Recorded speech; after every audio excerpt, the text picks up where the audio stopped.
Welcome to this explainer.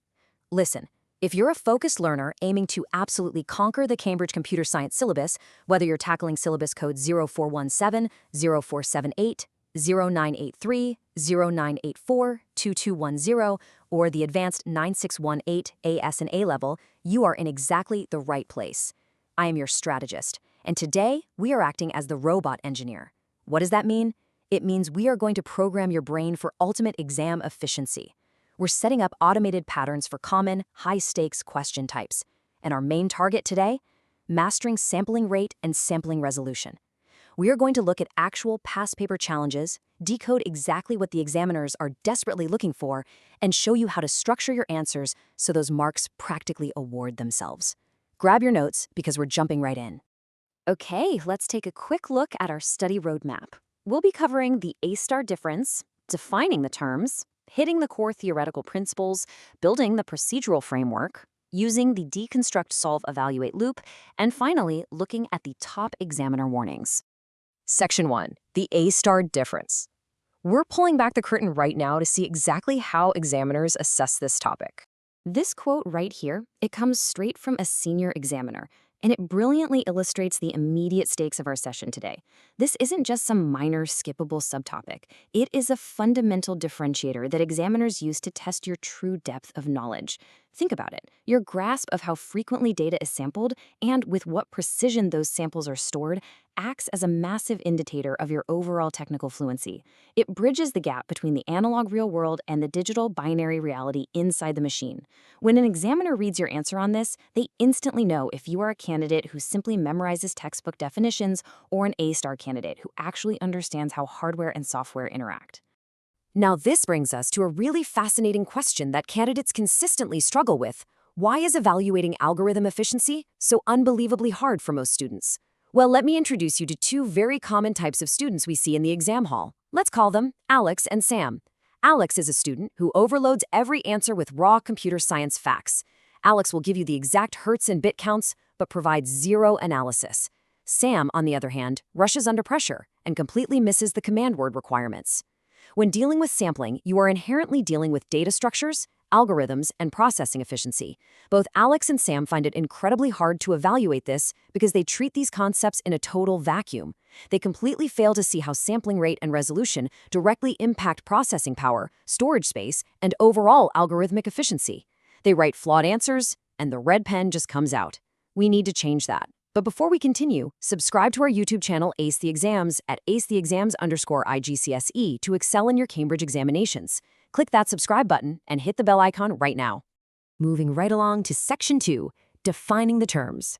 This is the very first step to success. Before we tackle the methodology, we absolutely must heed a major alert straight from the principal examiner reports. Year after year, examiners emphasize that you must accurately define your terms to anchor your theoretical architecture before writing out complex extended answers. They consistently see candidates, like our friend Sam, confusing key terminology. So let's get this crystal clear in your brain right now. Sampling rate is exactly how often you take a measurement of a sound wave within a given time period, usually measured in hertz. Think of it like taking rapid-fire photographs of a moving car. Sampling resolution, however, is the number of bits assigned to each of those individual samples. It's the level of detail, the accuracy of the amplitude measurement. Think of it as the megapixel quality of each of those photographs. If you confuse these two in your exam, the examiner immediately assumes you don't know what you're talking about. Tell the examiner straight away, I know exactly what these terms mean, before you start manipulating them. It builds instant credibility and secures those foundational marks. Let's move to Section 3, core theoretical principles. Once those definitions are locked in, we build the foundation. The difference in approaches on the slide is incredibly revealing. A standard student, like Alex, who we talked about earlier, treats knowledge like an isolated puzzle piece. Alex memorizes the fact that a CD has a sampling rate of 44.1 kilohertz, but that's where the knowledge stops. A top student, however, exhibits a connected, conceptual understanding. They build a causal web. A top student knows exactly how bumping up the sampling resolution directly impacts the binary representation of that data.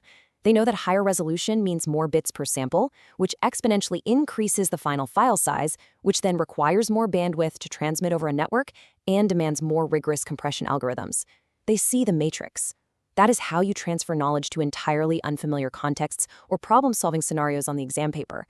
You don't just know the fact, you know the consequence of the fact. Now, let's step into Section 4, the procedural framework for method marks. Stop scrolling. Subscribe to our YouTube channel, Ace the Exams, at Ace the Exams IGCSE, to excel in your Cambridge examinations. We've helped thousands of students improve by 2 to 3 grade boundaries. Join them right now by subscribing to at Ace the Exams IGCSE and turn on all notifications so you never miss our weekly exam strategy sessions. All right, now that our theoretical foundation is rock solid, we need a game plan to secure those vital method marks during data interpretation. The crucial point here is following this exact 5-step standardized sequence. First, deconstruct the question. This is command word decoding. Is the examiner asking you to describe, explain, or evaluate? Those require entirely different approaches. Second, extract the relevant data. Pinpoint the specific frequency or bit depth mentioned in this scenario. Third, select your analytical framework. Fourth, execute with clear notation. This is where top students use the PEL framework: point, evidence, explanation, link. Make your point about the sampling rate, provide the evidence from the question's data, give a technical explanation of how it works, and link it back to the specific context of the prompt. Finally, step 5, present your answer with the correct terminology. If you apply command word decoding and the PEL framework to your written answers, you are practically forcing the examiner to give you top marks. The red pen marks transform into green check marks. Section 5. Deconstruct, solve, evaluate. This is the continuous loop you need for problem solving. Beyond the initial 5 steps, mastering computer science demands a continuous critical analysis loop. This loop is your absolute engine for hitting higher-order assessment objectives. When you deconstruct, you identify the given info and break the complex problem into logical, bite-sized steps. Then you solve systematically. But listen to me closely. The real magic, the A-star magic, happens at the end, evaluating. You must check your final answer for reasonableness. Does a massive terabyte-sized file calculation make sense for a low-quality 2-second voice recording of a doorbell? No, absolutely not. You missed a conversion somewhere. You need to be able to catch your own mistakes, evaluate alternative sampling rates, compare approaches, and make justified recommendations based on the constraints of the system. This shows true engineering thinking. Let's dive into Section 6, Top Examiner Warnings. Even with a perfect framework, dangerous pitfalls remain. According directly to the Principal Examiner reports, there are exactly 3 major, consistent mistakes that candidates make year after year when dealing with sampling rate and resolution. Let's make absolutely sure you aren't making them on your next paper. Here they are. First, answers are way too vague. This is Sam's biggest problem. Examiners absolutely hate it when you rush and just write, "A higher sampling rate makes the quality better." Better how? You need specific technical details. You need to explain that a higher rate means the gap between samples is smaller, allowing for a more accurate digital reconstruction of the original analog wave, reducing quantization errors. Second, candidates forget to check boundary conditions and edge cases. What happens if the sampling rate is too low?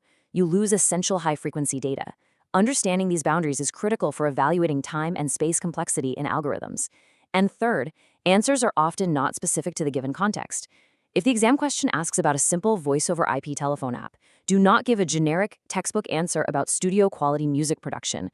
Apply your knowledge to the exact scenario in front of you. Context is king. Finally, Section 7, our final exam blueprint summary. Let's recap the ultimate strategy.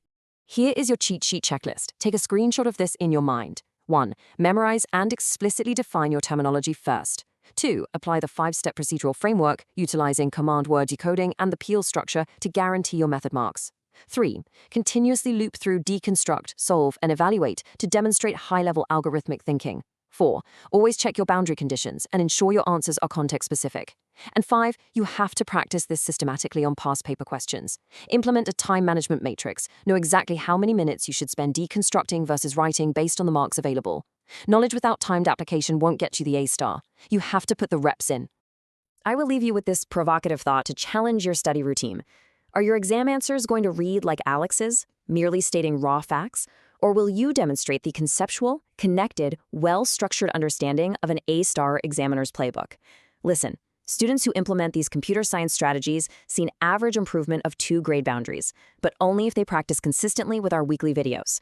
Here's your final reminder. Subscribe to our YouTube channel, Ace the Exams, at acetheexams_IGCSE to excel in your Cambridge examinations. Subscribe right now to acetheexams_IGCSE and click that bell. Don't let another exam pass you by.